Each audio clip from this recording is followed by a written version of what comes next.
U.S. President Donald Trump says that he is unhappy with American participation in the joint military exercises with South Korea. And he's even ordered the drills to be substantially reduced. The move comes as the annual exercises aimed at deterring nuclear-armed North Korea begin, and despite Seoul saying that they will proceed as scheduled. Trump made the announcement on Truth Social, saying that the exercises are costly and send an inappropriate and hostile signal to Pyongyang. He said it was too late to cancel the drills, but ordered Secretary of War Pete Hegseth to substantially reduce U.S. participation.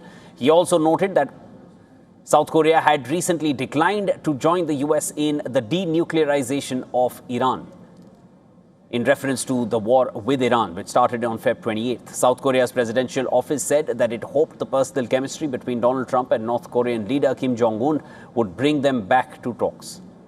He also cited his very good relationship with the North Korean leader, Kim Jong Un, saying, based on my very good relationship with Kim Jong Un of North Korea, I am not happy with the fact that the United States has long ago agreed to participate in joint military exercises with South Korea. South Korea said on Monday that it had worked closely with the United States on their defense posture and would continue to do so after President Donald Trump said ongoing joint military drills would be scaled back. The 11-day Olche Freedom Shield exercise begins on Monday and is designed to prepare U.S. and South Korean forces for a potential North Korean attack. The United States has around 28,500 troops stationed in South Korea, and roughly 18,000 South Korean troops and U.S. forces are taking part in this year's drills.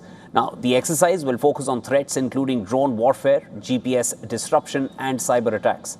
North Korea has long condemned these drills as invasion rehearsals, while the U.S. and South Korea described them as defensive measures. Trump's comments also revive questions over his North Korea strategy.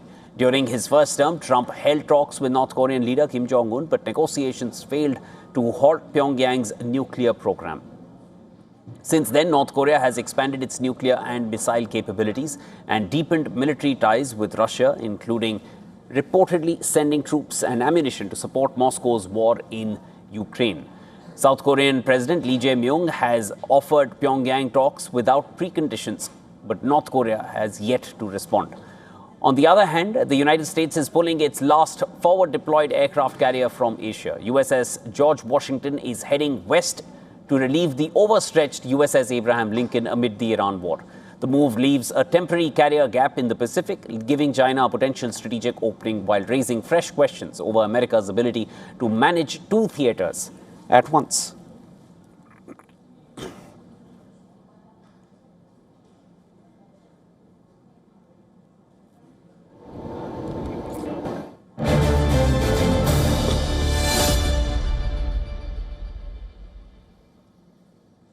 All right, to discuss this further with me, I'm now being joined on the broadcast from Busan. Dr. Robert Edwin Kelly joins me here, Professor of Political Science at Busan National University. Dr. Kelly, always a pleasure speaking with you. Thanks so much for joining in. Let's start right off. These latest developments, do you see that as a message to North Korea, as a boon to North Korea? Is it more of a punishment to South Korea? How do you see it? It's probably more of a punishment for South Korea. I think Donald Trump has been really caught out in the open and sort of embarrassed at the progress or the lack of in the war with Iran. He's looking for a scapegoat. The American election is coming up in November. We all know that Donald Trump has a lot of trouble processing failures and setbacks. He has a tendency to blame other people. And I think that's what he's doing. He's lashing out at U.S. allies. We know that he's done this to the Europeans in the past. He's blamed the British and the French and so on for not helping in Iran with the Iran war. And he said this about South Korea and Japan as well. And so it seems to me that's really what this is. This is sort of more peak than anything else. I'm not sure if it has any major strategic significance. I think it's fairly late to scale back the exercises. I mean, a lot of the force flow is already on the move. I'm not really sure how that could be done. And, you know, you can go over a year or so, I guess, without these things taking place. But, I mean, it does sort of suggest the wider concern that you mentioned, right, about sort of American reliability and everything else, right? The American president feels comfortable going on TV, just sort of like, you know, or Twitter or whatever, you're shouting at U.S. allies. So if you're a U.S. ally, you're wondering if the Americans are reliable. And, you know, Trump's raised those questions and problems for years now. Dr. Kelly, just to, revive our viewers to what really happened in the initial 2 weeks of the war. It was within 12 days of the war starting. U.S. asked South Korea that they needed a certain part of their missile defense battery from South Korea to be deployed to Middle East. And this was after a key radar of their THAAD system was severely damaged in Jordan. South Korea really reacted to that. If reports are to be believed, they were not happy. They needed that system to be deployed there because of the ongoing threat from North Korea. And after that, there's not been any clear report to suggest what really happened. But then these seeds were sown back then. Do you see this as a surprise, what Donald Trump has said now in his latest post? No, I mean, Donald Trump has been attacking U.S. allies for a long time. The issue, the missile defense battery you're talking about, technically that's a U.S. system, the THAAD system. It's here in South Korea. Partially provide coverage for South Korea, but also because the United States has a substantial military presence here, right? And that is the upper tier missile defense capability for that presence. But as you mentioned, right? I mean, the U.S. has really been stressed in the Iran war, right? I mean, U.S. supply, we all know this now at this point, that U.S. supplies and stockpiles have really been run down. The Iranians, it looks like, have done better damage than the U.S. Secretary of the Defense Department has admitted. And so you've seen the sort of shift of assets to the region right now, of course, with the George Washington going there too. And South Korea doesn't really have a replacement for THAAD. But I mean, South Koreans are a pretty good ally, right? I mean, they didn't really go public with this. They kind of kept quiet and stuff. And that's my guess how they will respond to this too, right? I mean, if you actually look at South Korean newspapers today, they've been pretty muted. People have heard this kind of stuff from Donald Trump before. And they never quite know what to do with Trump's comments on Twitter, right? He kind of shoots his mouth off. We don't really quite know what it means. Is it like some big strategic shift, or is he just sort of upset at 2 a.m. on his phone? And so, I think at this point, 12 years into Donald Trump behaving like this, everybody's, U.S. allies' response is always kind of like wait and see if anything comes of this, or if this is just, the president's sort of peak and petulance. And my guess is the latter, that this doesn't really mean much. It's just Trump shooting his mouth off. I find that interesting that, even the newspapers because you're joining us from South Korea, you know exactly how the country is responding to it or the media is responding to it. They've been largely muted about these kind of statements. So, and that really tells you about how much allied countries are really paying attention or not paying attention, but paying that kind of importance to what Donald Trump is really saying. And it speaks volumes about that. At this point, Dr. Kelly, what do you make of U.S. foreign policy? Do they have any friends left, given the way Donald Trump has gone after each and every one who would essentially be standing with the U.S.? Yeah, that's a great question. And you were right there at the very beginning in your question. You didn't need to sort of pull your punches, right? I mean, I'm not really sure that people pay attention to Donald Trump's Twitter feed that much anymore. I mean, he just says all this outlandish stuff, posts all these sort of AI images and stuff like that. I mean, it's very bizarre, right? He's president of the United States, but he's got such a long history of posting this outlandish stuff that at this point everybody discounts it. People just don't listen to the president's comments on Twitter anymore. I mean, it's really hard to know in the volume of material that the president produces on social media.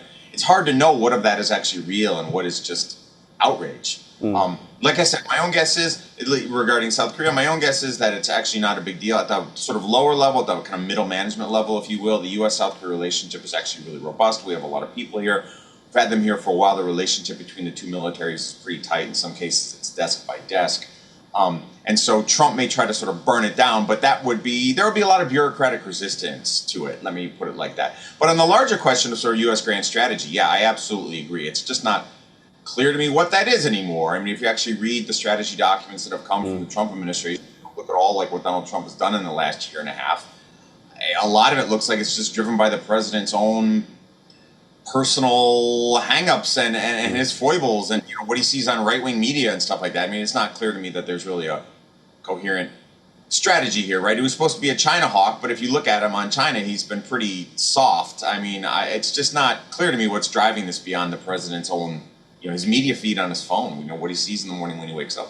Understood. And regardless of how little or how muted the response might be from the South Korean side, overall, I'm trying to understand from you, Dr. Kelly, do you feel such statements, regardless of how outlandish they may seem at times, or with the posts or the AI posts, all of that, but it still has the potential to throw the entire area into another state of imbalance? Do you see it that way? Does it still have that potential coming from a U.S. president? He is the most powerful man in the world. Yeah, sure. I mean, after 12 years of this, I mean, if you're a U.S. ally, can you trust the Americans are going to show up? The Americans are going to ride to the rescue. And I think in Europe, for example, it's pretty obviously not the case. NATO is pretty much a dead letter. I don't think anyone really believes that Donald Trump would fight for the Europeans and certainly wouldn't use nuclear weapons to defend them.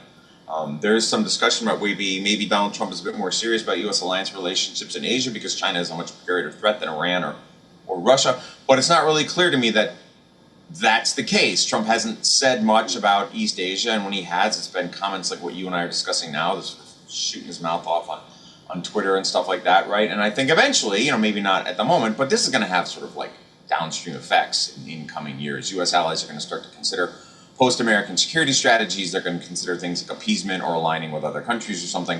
Or I think, in the South Korean case, we don't really have time for this. The South Koreans are having a nuclearization discussion. Should they build their own nuclear weapons?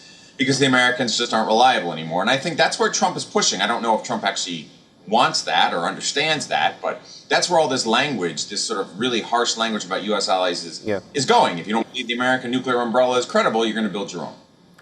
We're about 10 weeks out from the midterm elections. There will be a lot that's going to come to light then, as one would hope and one would expect. Let's wait and watch. Dr. Edwin Kelly, always a pleasure speaking with you. Thank you for having me.